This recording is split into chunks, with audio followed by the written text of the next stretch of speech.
দিনটা কালো দিন হিসাবে বিধানসভা হয়তো আসার আগে সরকারের কাছে। তবে এত বড় ঘটনাটা হতো না যদি আমাদের ফায়ার ব্রিগেডের গাড়ি দিতে প্রথমে জল নিয়ে আসতো। এই দাবিতে আমাদের একটাই দাবি, দীর্ঘদিন ধরে আমরা আছি, আমাদের জমির মালিকানা দেওয়া।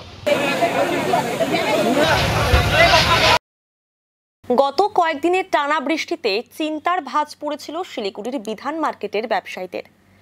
তবুও পুজোর আগে ভালো ব্যবসা হবে বলে আশায় বুক বেঁধেছিলেন তারা, কিন্তু গতকালের ভয়াবহ অগ্নিকাণ্ডে সব শেষ হয়ে গেল। পুড়ে ছাই হয়ে গিয়েছে বহু ব্যবসায়ীর সর্বস্ব।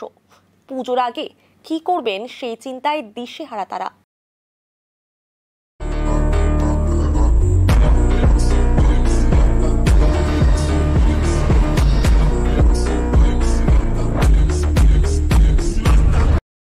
দুর্গাপুজোর আর হাতে গোনা কয়েকদিন বাকি। এই সময় শিলিগুড়ির বিধান মার্কেটে ক্রেতাদের ভিড় উপচে পড়ে, কিন্তু পুজোর আগে শনিবার সকালে বিধান মার্কেটে ভয়াবহ অগ্নিকাণ্ডের ঘটনা ঘটে। পুড়ে যায় বহু দোকান। পুজোর জন্য নতুন জিনিস এসেছিল সেই সমস্ত দোকানে, কিন্তু ভয়াবহ আগুন কেড়ে নিল সব। ঘটনার পর আজ সকাল থেকেই পুড়ে যাওয়া দোকানগুলি সংস্কারের কাজ শুরু হয়েছে। ক্ষতিগ্রস্ত দোকানগুলি নতুন করে তৈরি করা হচ্ছে, কিন্তু পুজোর আগে এত টাকার ক্ষয়ক্ষতি কিভাবে পূরণ হবে তা নিয়েই চিন্তায় রয়েছেন ক্ষতিগ্রস্ত ব্যবসায়ীরা।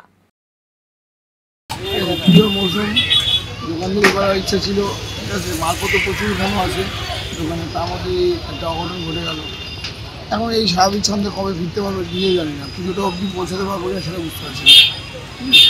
যা ক্ষতি হয়ে গেল, দেখা যাক স্বাভাবিক ছন্দে ফিরতে কী কতটা সময় লাগে আমাদের।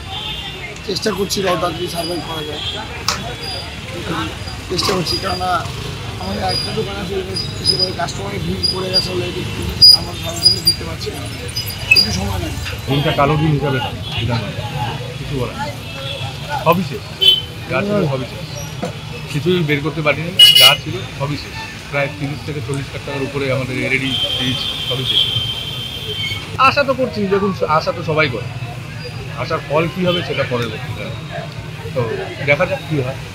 কাজ আমাদের শুরু হয়ে গেছে আজকের থেকে করার, কিন্তু সেরকম করেও আমরা প্রশাসন থেকেও আমরা সেরকম কোনো হেল্প এখন পর্যন্ত আমরা পাই। বলবো এখন পুজোর আগে পুজোর লাভের আসার জন্যই আমরা ব্যবসা শুরু করি। এই কয়েকদিন ঝড় বৃষ্টি, রাস্তাঘাট প্রচণ্ড ছিল। এবার যেই শুরু হলো, পুজো শুরু হবে, মানে রোদ উঠলো আর ব্যবসা শুরু হবে, সেই সময় একটা আগুন, বিধ্বংসী আগুন, প্রচুর জিনিস নষ্ট হয়েছে। সরকারের তরফ থেকে কিছু বলা হয়নি এখনো পর্যন্ত, তো কিছু বলা। সবাই তো আসার আগে সরকারের কাছে এখন আশাটা আছে। ক্ষয়ক্ষতি আপনার এস্টিমেটেড দোকানের ভেতরে যা মাল ছিল তা 10 থেকে 12 লাখ টাকা তার মিনিমাম। ওই ওখানে তো আপনি দেখতেই পাচ্ছেন যে সব প্যানেলগুলো ওখানেই আছে। ঘটনার পরই প্রশাসনের গাফিলতির অভিযোগ তুলেছেন বিধান মার্কেট ব্যবসায়ী সমিতির সম্পাদক বাপি সাহা। তিনি বলেন, আমাদের একটা দুর্ঘটনা ঘটে গেছে, তবে এত বড় ঘটনাটা হতো না যদি আমাদের ফায়ার ব্রিগেডের গাড়ি দিতে প্রথমে জল নিয়ে আসতো। তারা জল ছাড়া গাড়ি নিয়ে চলে এসছে, তাদের ইঞ্জিনগুলো কাজ করে, যার ফলেই ওই 1 ঘন্টা যে আমার লেট হয়ে গেল, 1 to 1.5 ঘন্টা লেটে আসছে, তারপরে 1 ঘন্টা এদিকে লেট হয়ে গেল। এই 2.5 ঘন্টাতে আমার একদম দোকানদার সবার ক্ষতি হয়ে গেল। বলে দুটো দোকানের ভিতরেই থাকতো আগুনটা, প্রথমে অতটা বাড়েনি। যখন ফায়ার ব্রিগেড জল দিতে পারছে না, তাদের জলের স্পিড নেই, তখন শুনলাম যে ওদের ট্যাঙ্কি খালি, জলই নেই ট্যাঙ্কি, এর জন্য একটু বেশি হয়ে গেছে। তবে ক্ষয়ক্ষতি প্রচুর হয়েছে। আমাদের সকল দোকানদার, এখানে তখন দুটো দোকান ভাড়াটিয়া আছে, তাদের তো সর্বনাশ হয়ে গেছে, এমনি তারা ভাড়া নিয়ে দোকান করে, তারপরে এইভাবে মাল নষ্ট হয়ে গেছে, জলে প্রচুর মাল নষ্ট হয়ে গেছে।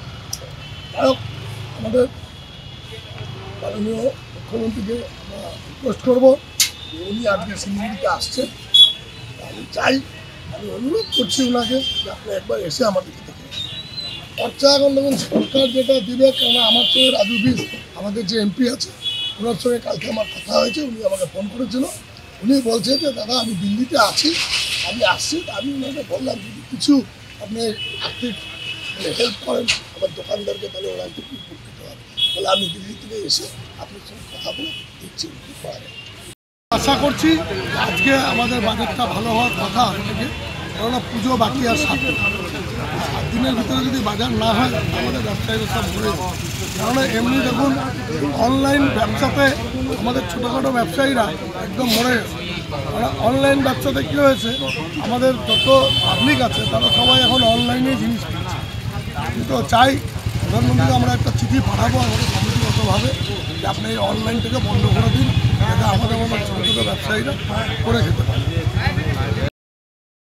অন্যদিকে বিধান মার্কেট ব্যবসায়ী সমিতির জয়েন্ট সেক্রেটারি রাজু সাহা বলেন, একটা দাবি ছিল প্রশাসনের কাছে। প্রশাসনের এটা পুরোপুরি গাফিলতি, কারণ আমরা দুদিন ধরে বলে আসছিলাম যে স্টেডিয়ামের মেলা গ্রাউন্ডের ওখানে দুটা ফায়ার ব্রিগেডের দুটো ইঞ্জিন রাখা হবে। কারণ এই পাশে দিনাজপুর, এই পাশ থেকে বিধান মার্কেট, শেষশিলার মার্কেট, ভঙ্গ মার্কেট, বিল্ডিং, গৌরীশঙ্কর মার্কেট, বিভিন্ন মার্কেট এই এলাকায় আছে। যদি আমাদের মেলা গ্রাউন্ডে যদি দুটা ফায়ার ব্রিগেড রাখা হতো তাহলে হয়তো এত বড় দুর্ঘটনা ঘটতো না। প্রায় এই দুর্ঘটনা ঘটে। এবং তার সঙ্গে একটা রিজার্ভারের দাবি ছিল আমাদের। আমরা বিগত বেশ কিছুদিন যাবত এজিটের সাথে আলোচনা করে আমরা জায়গাও দিয়েছিলাম যে একটা এই জায়গায় আপনারা রিজার্ভ পার করুন। যদি রিজার্ভ পার করতে হলে তো আমাদের এই শেষশিলার মার্কেট, বিধান মার্কেট, ভঙ্গমার এই এলাকাটাতে আমরা যে কোনো মুহূর্তে আধা ঘন্টা 1 ঘন্টার মধ্যে আমরা বাঁচানোর ব্যবস্থা করতে হবে। এরা আশ্বাসন দিয়েই যাচ্ছে, বিগত 14 বছর ধরে আশ্বাসনের প্রতি চলছে। এটা বঞ্চনা, বিধান মার্কেটের প্রতি একটা বড় বঞ্চনা এই সরকারের। তো আমরা আগামী দিনে চাই যেন সরকার এটাতে উদ্যোগ নিক এবং স্টেডিয়ামের যে মেলা গ্রাউন্ড সেখানে অবশ্যই যেন দুটা ফায়ার ব্রিগেড রাখার ব্যবস্থা করে এবং সাথে সাথে একটা বড়ো রিজার্ভার যদি আমাদের বিধান মার্কেট এলাকাতে পড়ে তাহলে এলাকার যে ছোটো ছোটো ব্যবসায়ী আছে তারা উপকৃত হবে। এরকম আগুন থেকে আমরা বাঁচার একটা ব্যবস্থা করতে হবে। তাছাড়া যা ক্ষতি হয়েছে তাতে আমরা প্রশাসনকে অনুরোধ করবো যেন এই ছোটো ছোটো ব্যবসায়ীদের জন্য আর্থিক অনুদান দেয় এবং তার সাথে সাথে আগামী গতকাল যে ভয়াবহ যে দুর্ঘটনা ঘটেছে অগ্নিকাণ্ড, কিন্তু সেই সময় যদি বিএসএফ আর্মি যদি না আসতো হয়তো এর থেকে আরও বেশি ক্ষতি হতো।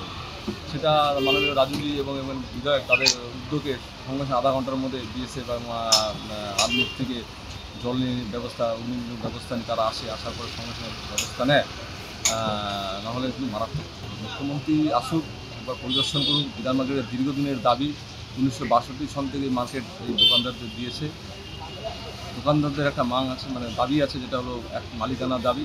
এবং এই মার্কেটে 5-5টা আইন চলছে, কোনোটাতে লিজ, কোনোটাতে অনারশিপ, কোনোটাতে 11 মাসের লাইসেন্সি, কোনোটাতে 5 বছরের লাইসেন্সি। এই দাবিতে আমাদের একটাই দাবি, দীর্ঘদিন ধরে আমরা আছি, আমাদের জমির মালিকানা দেওয়া, তাহলে আমরা এখানে বিল্ডিং করে বা মানে মল টাইপের যেভাবে করতে লাগে সেভাবে আমরা করতে পারবো। তাহলে এই ছোটো ছোটো ঘুমটিঘরগুলো একটা এই ছোটো ছোটো ব্যবসায়ীরা বাঁচবে আগুনের থেকে, বিভিন্ন সমস্যার থেকে বাঁচবে। কারণ রাস্তা উঁচা হচ্ছে, লোহার টাকচারের মার্কেট, কাঠের টাকচারের যে কোনো সময় আগুন লাগলে বিভৎস ক্ষতি হয়। মুখ্যমন্ত্রী যদি আসে তাহলে আমাদের মার্কেটের যে দীর্ঘদিনের দাবি সেটা হয়তো আমরা তার কাছে তুলে আমরা চাই মুখ্যমন্ত্রী আসুন এবং এই ছোটো ছোটো ব্যবসায়ীদেরকে যদি আর্থিক অনুদান দেয় তাহলে